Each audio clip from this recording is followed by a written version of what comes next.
तब उनके साथ जो सेविकाएं थी उन्होंने उनको बताया, बोले ये विश्वामित्र जी के साथ आए हैं।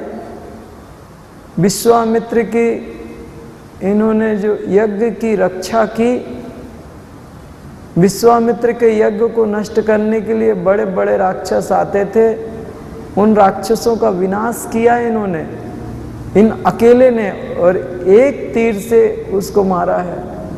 पूरे राक्षसों की पलटन को इन्होंने खत्म किया। बोले दिखने में छोटे लगते हैं, ये सिर्फ दिखने में छोटे लगते हैं, इनकी शक्ति अथाह है। और तुलसीदास जी कहते हैं कि जब भगवान श्री राम ने वो धनुष उठाया, जिस धनुष को वो इतने सारे सम्राट हिला भी नहीं पाए, जब वो धनुष भगवान श्री राम ने उठाया तो किसी इतनी फुर्ती से उठाया, इतनी स्पीड से उठाया कि कोई उनको उठाते देख भी नहीं पाया कि कब उठ गया वो धनुष। एक बिजली जैसी चमकी, और उसके बाद भगवान राम ने जो प्रत्यंचा चढ़ाई, तो प्रत्यंचा चढ़ाने के साथ वो धनुष 2 टुकड़े हो गया, कड़कड़ा के टूट गया।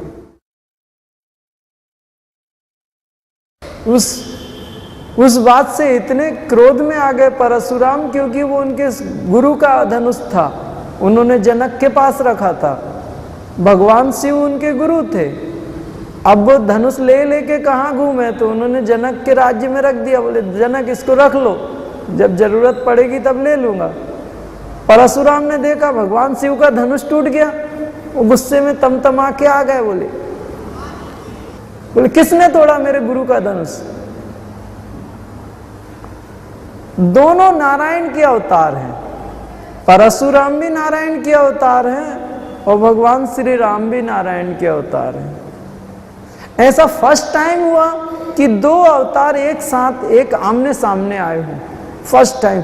ऐसा दूसरी बार हमने, शायद हमें तो नहीं मालूम कि नारायण के 2 अवतार एक साथ एक जाते हैं, उसके बाद में दूसरे अवतार आते हैं, लेकिन नारायण के 2 अवतार आमने सामने, एक परशुराम और एक स्वयं राम।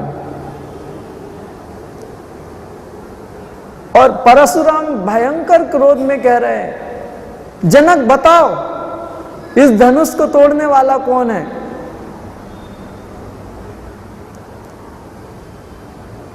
वो मेरा सबसे बड़ा दुश्मन है, मैं आज उसको छोड़ूंगा नहीं। विश्वामित्र चुपचाप खड़े खड़े मुस्कुरा रहे थे। बोले अभी भी इनको कुछ समझ नहीं आ रहा कि किसने तोड़ा धनुष। और जनक जी डर के मारे बोले क्या हो गया, बड़ी मुश्किल से तो धनुष टूटा है, सीता स्वयंवर कंप्लीट हुआ था, अभी धनुष ही नहीं टूटा, ये परशुराम आ गए। और भयंकर क्रोधी थे वो। 21 बार क्षत्रियों को पूरी पृथ्वी से काट के फेंका, एक भी क्षत्रिय नहीं बचा, बच्चे तक को मारते थे वो। सिर्फ जो मां के गर्भ में बच्चे बच जाते थे वही क्षत्रिय बचते थे। 21 बार उन्होंने क्षत्रिय विहीन की इस पृथ्वी को। उसका कारण क्या? उनके पिताजी को किसी क्षत्रिय राजा ने मारा, और क्षत्रिय राजा ने जब उनके पिताजी को मारा तो उनकी माताजी ने 21 बार अपनी छाती पीटी थी। वो गिन रहे थे, 1 2 3 4 5 21। उतने क्रोध और उतने दुख में वो 21 गिन लिया उनने। कितने बड़े ज्ञानी थे आप सोचो। पिताजी की डेड बॉडी पड़ी है, शरीर के 2 हिस्से पड़े हैं, माँ रो रही है, चिल्ला रही है, सब भाई लोग रो रहे हैं, और वो गिन रहे हैं 1 2 3 4, और वो 21 बार उनने गिन लिया। और 21 बार गिनने के बाद मित्रा, उन्होंने पूरी पृथ्वी से, एक बार पूरी पृथ्वी से पूरे क्षत्रियों को मारा, गिन गिन के मारा। मतलब क्षत्रिय नाम की चीज नहीं रह गई पुरुष में, बच्चों को भी ऐसे 21 बार मारा उन्होंने। और ये तो बात, राम जी भी क्षत्रिय कुल में थे।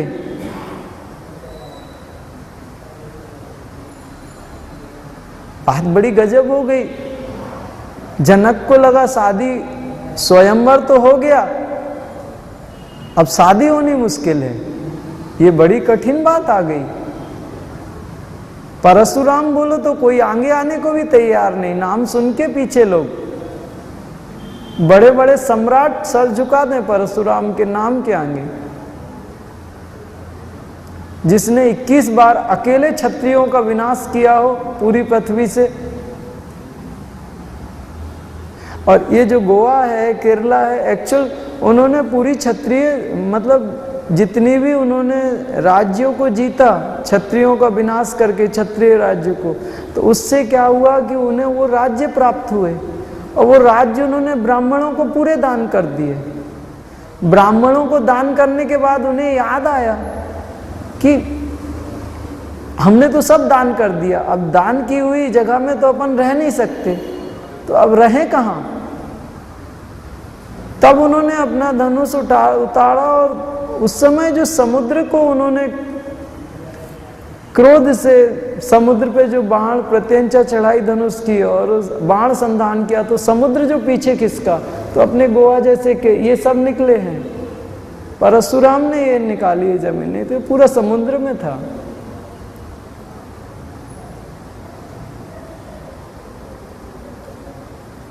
तो उनके खुद के रहने के लिए उन्होंने ये जमीन निकाली समुद्र के नीचे, समुद्र में से। समुद्र खिसका था उनके बाण के डर से। ऐसे परशुराम, इसमें भी एक और व्यवस्था, परशुराम क्रोधावतार थे और लक्ष्मण शेषावतार थे। परशुराम तो भयंकर क्रोध में, तो लक्ष्मण कोई कम क्रोध में। शेषनाग के अवतार फुस, भयंकर क्रोध में। उधर से परशुराम कहते थे वो मेरा परम शत्रु है, इधर से लक्ष्मण कुछ कहते थे, उधर से परशुराम कुछ कहते थे। लक्ष्मण कुछ कहते थे, परशुराम का क्रोध और कई गुना ज्यादा बढ़ जाता था। फिर राम जी ऐसी आंखें दिखाते थे तो लक्ष्मण पीछे हो जाते थे। फिर उसके बाद परशुराम कुछ कहते थे तो लक्ष्मण उंगली करते थे, फिर क्रोध में आते थे। उन्होंने अपना परशु निकाला मारने के लिए। बोले विश्वामित्र, इस बच्चे को मेरे सामने से, इस राजपुत्र को मेरे सामने से लेके जाओ, नहीं तो आज मेरे हाथ से इनका वध हो जाएगा। ये बचने वाले नहीं हैं, इनके माता पिता के शोक का कारण बनेगा मेरा परशु। तो लक्ष्मण जी कहते थे, बोले भगवान आप परशु काय को रखते हो, आपके शब्द ही किसी को काट के फेंक दे। आप व्यर्थ इतने धनुष बाण और परशु रखते हो, रखने की जरूरत नहीं। आपके शब्द कम है क्या, शब्द ही चला दो। ऐसे ऐसे व्यंग कसे लक्ष्मण जी ने। वो वाकई वो रामचरितमानस का जब मैं पारायण करता हूं तो उनके लक्ष्मण जी के जो शब्द और परशुराम के, अंत में राम जी ने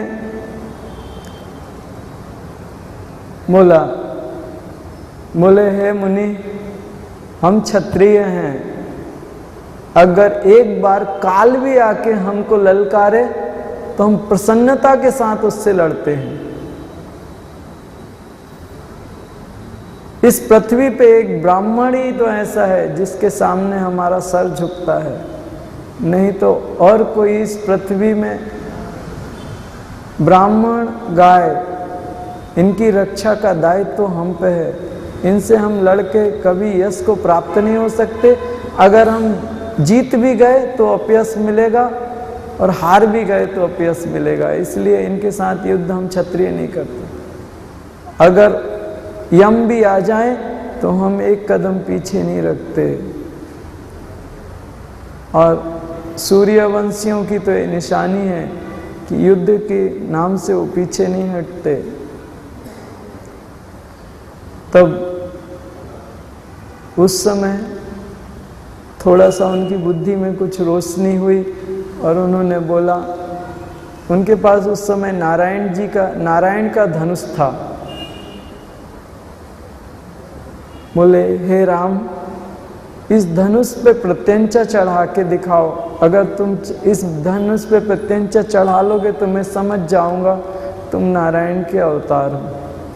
और जिस समय उन्होंने ऐसा धनुष किया तो वो धनुष उनके हाथ से निकल के अपने आप राम जी के हाथ में पहुंच गया। और जिस समय वो उन्होंने धनुष पे प्रत्यंचा खींची, बाण का अनुसंधान हो गया। और भगवान श्री राम ने जब प्रत्यंचा खींच के बाण का अनुसंधान किया, तब उस समय भगवान श्री राम कहते थे, हे मुनि, अब बताओ ये भयंकर और दुराधर्ष बाण मैं किस पे छोड़ूं? तुम्हारे को नष्ट कर दूं?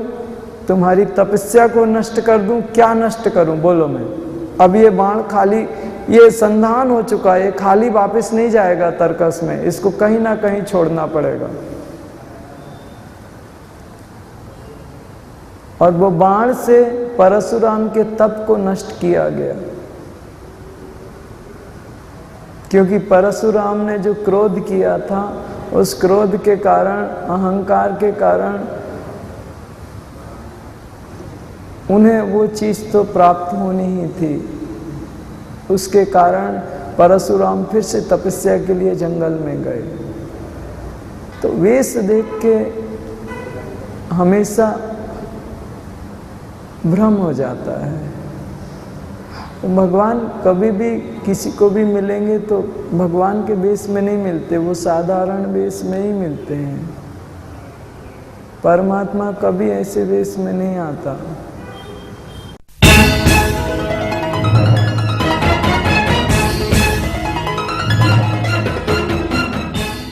नमस्कार, माझं नाव कुमारी रुक्मिणी खंडागळे. मी मूळची बार्शीची आहे. सनातन आश्रमामध्ये मी साधना करते. गेले 8 महिने झाले मी हे सेशन अटेंड केलेले आहेत. तर याच्यामध्ये मला असं डोकं दुखणं, चक्कर येणं किंवा थकवा येण्याचं प्रमाण पण खूप होतं आणि विचारांचा पण भाग खूप होता. तर याच्यामध्ये जवळजवळ 70 ते 80% असं खूप पालट झालेलं आहे. त्यामुळे मी भैयाजींच्या चरणी खूप कृतज्ञता व्यक्त करते. नमस्कार, माझे नाव स्वाती तळेकर. गेल्या 5-6 वर्सां पयलीं फोंडा येथे भैयाजीचे शिबीर जाल्ले. ते शिबीर अटेंड केल्ले तेन्ना म्हाजो पांय खूब दुखतालो. भैयाजीन आमकां सांजची दिना आपोवन पुन्हा स्पेशल हिलींग घेतलें. तेन्नाच्यान पांय म्हाजो खूब बरो जालो. त्या नंतर आमी भैयाजी खंय आसा कितें आमकां कांय कल्पना नाशिल्ली. पण तेंचो जो स्वाध्याय आशिल्लो तो हांव दिसांचो वाचतालें. कोणी तरी सांगलें भैयाजी हांगा आसा म्हणून. तेंचे कृपेन आयज म्हजे मिस्टर खूब बरे आसा. तेंचे हांव जल्मभर रिणाक आसा आनी केन्नाच विसरपाचें ना. परम पूज्य भैया जी को मेरा कोटि कोटि प्रणाम. मेरा नाम बीना परब है. मुझे डॉक्टर ने बताया था कि आपको आर्निया हुआ है. मैंने सोनोग्राफी भी की थी. बाद में मैं यहाँ आई और भैया जी को बताया. डॉक्टर ने मुझे सर्जरी करने को बोला.